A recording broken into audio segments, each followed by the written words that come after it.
And in this video I want to share with you 5 of the best West London areas to live in as an expat that might be a good fit for you. Make sure you stay to the end because I'm going to be sharing with you exactly what you could get for your money in these areas, so stay tuned. And first up is going to be Notting Hill in West London. Of course, very famous for its films, but it's also very diverse. It has a lot of people from different parts of the world, mainly from the US, French and Spanish, making it perfect for people moving from abroad.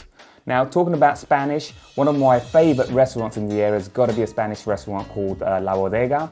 Some very nice paella, which is seafood, and goes down very well with some sangria. And if you've got a sweet tooth like myself, make sure you take a short walk to Otolongi. They have some of the best cakes. I would definitely recommend the chocolate fondant, but also the orange and almond cake with a little bit of custard. You can't go wrong. And definitely make sure you don't miss walking around Portobello Market. Has a variety of stalls, but also just a good mix of people from all around the world. And our next stop is going to be Holland Park, the biggest park in the borough, and has a variety of things to do there, from sports, cricket, netball, football, and just makes for a great walk as well. Talking about walks, make sure you check out Kyoto Gardens. Very peaceful, great autumn walk, lots of water fountains. It just has a great energy. The area has a mixture of residential properties and commercial properties. And if you've made it this far in the video, make sure you leave me a comment as to what you think about West London. And that brings us into Kensington in West London. Very popular when it comes to French expats. A lot of corporates get relocated into the area. But also, if you're into fashion, this may be the place for you. Has a lot of boutiques. The high street retailers here are also accessible on foot and via public transport, making it so easy for residentials to buy groceries and just go for meals because there's so many restaurants in the area.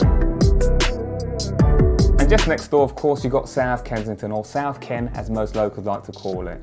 Of course, it's mostly famous because of all its museums. You've got the natural history, you've got the science, you've got the Royal Albert, and people from all around the world just flock to come and see these beautiful museums. Some of them are free, make sure you do look them up, and again, it's just so diverse. And if you're up for an autumn walk, make sure you check out Kensington Gardens. Lots to do there. You've got the memorials and the statues, the Italian gardens, the Serpentine galleries, Kensington Place. That will keep you entertained for a good few hours. And if you want to check out other areas in London to live in as an expat, make sure you do view our other videos, which is in North London and also Central London. And last but certainly not least, you've got Chelsea. Of course, very famous for its luxury lifestyle, but also because it's got some beautiful townhouses. And London's most iconic establishments such as Cadogan Gardens and also the Royal Hospital Chelsea. And here are just a few things you could do in Chelsea, including hitting the shops and all the boutiques. You can hunt for the antiques, you've got all the restaurants in the area, brunch is absolutely amazing. You can visit the stadium, home of champions of course, head up to some fabulous pubs that you've got in the area. You can go clubbing. But you also got some cutting edge theatre in the area. And if you're enjoying this video, make sure you give us a thumbs up so we can continue pushing these type of videos to people just like you. And when it comes to listings for sale in Notting Hill, West London, we're pleasantly surprised to see 55 properties between 400 and $500,000 in Rightmove. For example, this property in Oxford Gardens has a lot to offer in a period conversion and good location.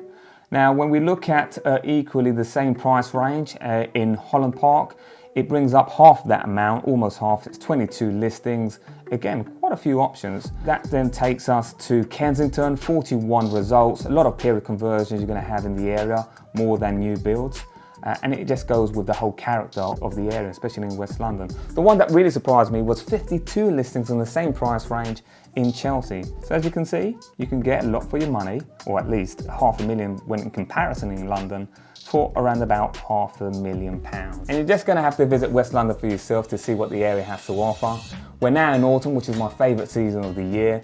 Perfect timing just to have some great walks in the city, visit and just find some hidden gems. Make sure you do reach out to me or my team for anything to do with property in Prime London. We're always here, happy to help.